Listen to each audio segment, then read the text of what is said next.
Sandali lang, huwag ka munang mag-upload ng video mo sa TikTok kung hindi mo pa napapanood to.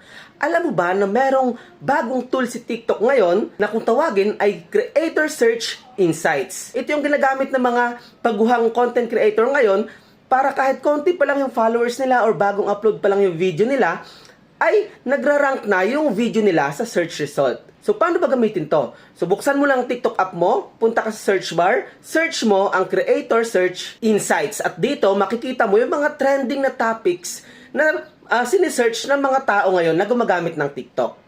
Ngayon, ang gawin mo lang ay type mo sa search bar ang keyword na relevant sa topic ng content mo. And then, piliin mo yung may pinakamataas na search popularity. And then, gamitin mo ito as hashtags dyan sa post mo kapag nag-upload ka. Okay, so subukan mo na ngayon ang bagong tool ni TikTok, which is yung Creator Search Insight, para mag-rank na rin yung mga videos mo.